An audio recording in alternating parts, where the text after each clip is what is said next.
जिला अध्यक्ष परवेश जमाल साहब के आवास पे मौजूद हूँ। आज कांग्रेस के सीनियर लीडरों का परवेश जमाल साहब के आवास पे जमावड़ा हुआ है। किसान कृषि बिल को जो लेकर एक घमासान मचा हुआ है पूरे इंडिया में, पूरे देश में, उसको लेकर एक चर्चा भी होगी। और किसान सत्याग्रह भी एक राहुल गांधी के द्वारा ये किया गया है ताकि किसान को भी इस पे जागरूक किया जाए और कंधे से कंधा मिलाकर कृषि कानून बिल के ख़िलाफ़ लड़ सके। हमारे बीच बात करने के लिए एमएलसी साहब हैं, समीर कुमार सिंह साहब से भी जानने की कोशिश करेंगे कि सर ये 3 कृषि कानून बिल लाया गया है, उसको आप किस तरह से देखते हैं। हालांकि नरेंद्र मोदी और अमित शाह कह रहे हैं कि बहुत अच्छा कानून लाया मैंने। देखिए, नरेंद्र मोदी जी इस कानून के जरिए चंद पूंजीपतियों को लाभान्वित करना चाहते हैं और पूरे देश के किसान को पूंजीपति की कठपुतली बना के रखना चाहते हैं जी। हमारे नेता राहुल गांधी जी ने तीनों काले कानून के खिलाफ पूरे देश में अभियान चला रखा है। उसी कड़ी में हमारे बिहार के प्रभारी श्री भक्त चरण दास जी लगातार पिछले 1-1.5 महीने से किसान सत्याग्रह कार्यक्रम के जरिए भ्रमण कर रहे हैं और कांग्रेस पार्टी के कार्यकर्ताओं को और बिहार के किसानों को जगाने के लिए ये दौरा कार्यक्रम चल रहा है। हम अपनी नेता श्रीमती सोनिया गांधी जी और नेता राहुल गांधी जी की भावनाओं के अनुरूप किसानों के हक की लड़ाई के लिए आज सड़क पर हैं और जब तक ये कानून वापस नहीं लिया जाता है तब तक कांग्रेस पार्टी किसानों के संघर्ष में शामिल होगी और काले कानून से देश के किसानों को मुक्त कराने का प्रयास करेगी। सर, राहुल गांधी इस सत्याग्रह को लेकर मैदान में आ गए हैं, क्या रिस्पांस मिल रहा है सर? पूरे देश में आज राहुल गांधी जी की लोकप्रियता बढ़ी है और किसान को यह समझ में आ गया है कि कांग्रेस पार्टी ही और उसके नेता राहुल गांधी जी ही हमारे सच्चे हितैषी हैं और जिसने छल के जरिए शासन प्राप्त किया है, आज वो सत्ता में आने के साथ ही किसानों के साथ अन्याय करने पर उतर गई है। सर, ये पेट्रोल का दाम सेंचुरी पे चला गया है, 100 रुपये देर अबाउट लगभग हो गया है, उस पर क्या कहना चाहेंगे एमएलसी साहब? हम ये कहना चाहेंगे कि नरेंद्र मोदी जी को और उनके नेताओं, पार्टी के नेताओं को शर्म आनी चाहिए कि जब कांग्रेस पार्टी में 50 से 56 रुपया तेल हो गया था तो पूरे देश में आंदोलन खड़ा कर किया था, इन्होंने हाय तौबा मचाया था।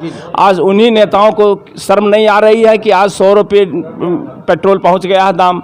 इसलिए ये तो बेशर्मी का हद है और हम समझते हैं कि ये इसका जवाब तो अब लोकसभा का चुनाव जब आने वाला है तो उनको पता चल जाएगा कि ऐसे कानून बनाने से, डीजल पेट्रोल के दाम बढ़ाने के कारण जो देश में महंगाई बढ़ी है, प्रदेश में महंगाई बढ़ी है, तो ये जनता अब परेशान है और ये आहत जनता एक न एक दिन इनको गद्दी से उतारने का काम करेगी। हम सीनियर लीडरों का एक जमावड़ा है। अभी थोड़ी देर के बाद भक्त चरण दास यहाँ पे आने वाले हैं, जिला अध्यक्ष परवेश जमाल साहब के आवास पे। हमारे साथ बात करने के लिए पूर्व विधानसभा अध्यक्ष सदानंद सिंह हैं, जो कांग्रेस के बहुत कद्दावर लीडर हैं। सर, ये क्या स्ट्रेटजी है? कृषि कानून बिल बिल्कुल नरेंद्र मोदी नहीं मान रहे हैं, पीछे आने को तैयार नहीं, पेट्रोल का दाम बढ़ रहा है, क्या कहना चाहेंगे सर आप?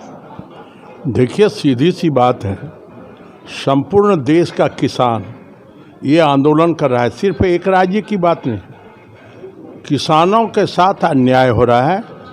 किसानों को एमएसपी मिलेगा नहीं आने वाले दिनों में। किसान को फिर चंद बड़े व्यवसायियों के हाथों में किसानों के फसल और खेती को नरेंद्र मोदी एक साजिश के तहत उसके जिम्मे कर देना चाहते हैं ताकि किसान बदहाल हो और उनके दोस्त जो चंद 2-3 लोग हैं, सिर्फ वैसे लोग ही लाभान्वित हों और नहीं मान रहे हैं। तो आप समझिए कि लाखों लाख लोग पंचायत कर रहे हैं, किसान पंचायत कर रहे हैं, चाहे वह पंजाब हो, चाहे हरियाणा हो, चाहे राजस्थान हो, चाहे उत्तर प्रदेश हो, चाहे केरल हो, चाहे अन्य राज्य, बिहार में भी हम लोग कांग्रेस जन इसी अभियान में लगे हुए हैं और किसानों को जागृत करना चाहते हैं। और किसान जग जाएगा, किसान तो यूँ जग चुका है, किसान यदि जग जाएगा तो नरेंद्र मोदी की सरकार को अपदस्थ होने में विलंब नहीं है। किसान इस देश की रीढ़ है। इस धरती, भारत माता की धरती जो है किसानों के बल पर टिकी हुई। अगले प्राइम मिनिस्टर राहुल गांधी होंगे? ये भविष्य के बारे में कुछ नहीं कहा जा सकता, लेकिन हम लोग जब आज़ादी के आंदोलन में कूदे थे या हमारी पार्टी कूदी थी तो कभी ये नहीं सोचती थी कि सत्ता हम लोगों के हाथों मिल जाएगी। तो हम लोग तो जन कल्याण की बात करते हैं। जनता जनार्दन मालिक है, वह किसको कहाँ सत्ता में बैठाती। तमाम लोग आज यहाँ पे जमा हुए हैं। जो कृषि कानून बनाया गया है, 3 कानून, ये तमाम कांग्रेस लीडरों का ये कहना है कि ये ब्लैक लॉ है और इसके द्वारा इनकी सत्ता जाना तय है। अमर कुमार सिंह और सदानंद सिंह ने कहा कि ये नरेंद्र मोदी के लिए गले की फांस है कृषि कानून bill. Camera person Sajad Khan के साथ मैं शहबाज, न्यूज़ 21 भागलपुर।